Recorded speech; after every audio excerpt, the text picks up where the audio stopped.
الحمدللہ وکفا والصلاة والسلام علی من لا نبی بعد اما بعد فاعوذ باللہ السمیع العلیم من الشیطان الرجیم بسم اللہ الرحمن الرحیم انا اعطیناک الکوثر فصل لربک وانحر ان شانئک هو الابتر۔ اسلام کے اہم احکامات میں سے اور اہم اصولوں میں سے ایک اصول قربانی ہے، اور قربانی یہ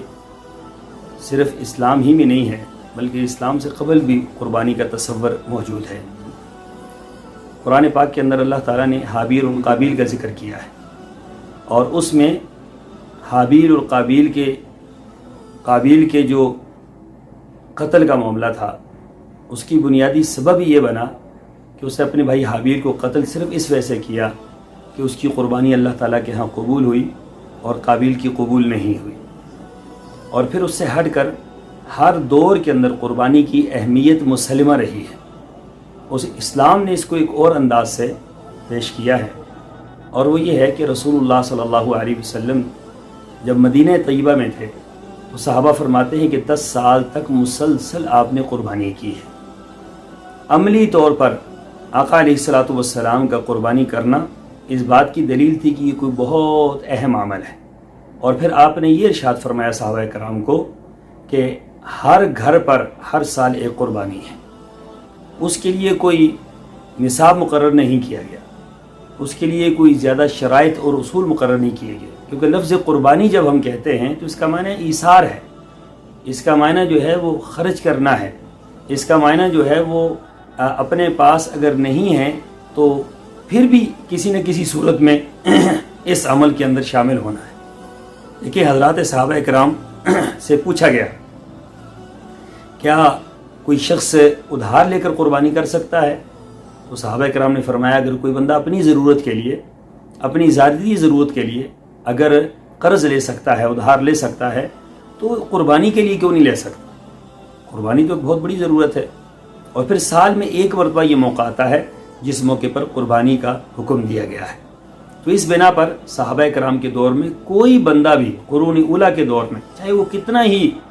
فقیر کیوں نہ ہو، کتنے ہی حالات اس کے ناگفتہ بھی کیوں نہ ہو، وہ قربانی کے معاملے سے وہ دور نہیں رہتا تھا، بلکہ وہ قربانی کیا کرتے تھے۔ یہاں تک کہ رسول اللہ صلی اللہ علیہ وسلم کا مبارک عمل ہمارے سامنے ہے کہ آپ علیہ الصلوۃ والسلام نے 100 اونٹ قربان کیے،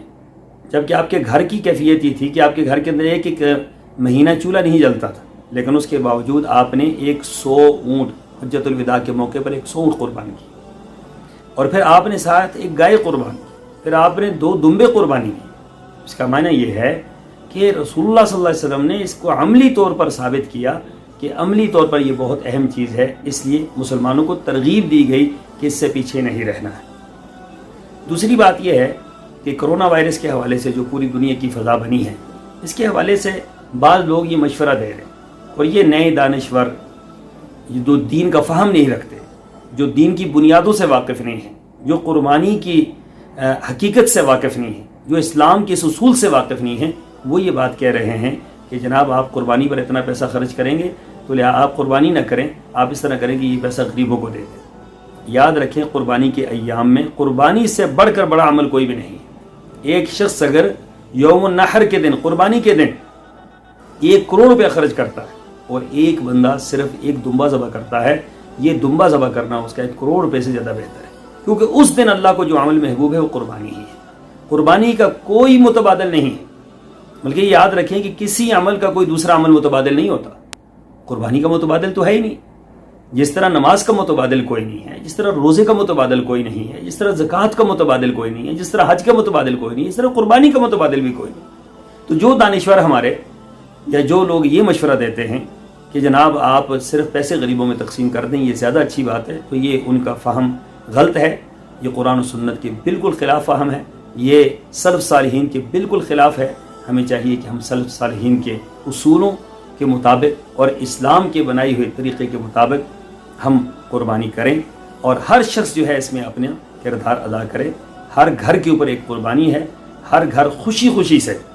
اور ذوق اور شوق کے ساتھ اور جذبے اور ولولے کے ساتھ، خاص کر ان ایام میں، اس لیے کہ یہ ایام بڑے تلخ ہیں، بڑے سخت ہیں، بڑے اس ٹائم حالات لوگوں کے جو ہے وہ خراب ہیں، ان ایام میں اگر ہم قربانی کے جذبے سے سرشار ہوں گے اور قربانی کریں گے تو اللہ تعالیٰ کے یہاں یہ عمل قبول بھی ہوگا اور ہماری مشکلات انشاءاللہ اس قربانی کی بنا پر کم ہوں گی۔ اللہ تعالیٰ مجھے اور آپ کو سمجھنے کی، عمل پیرا ہونے کی توفیق عطا فرمائے۔ وآخر دعوانا ان الحمد للہ رب العالمین۔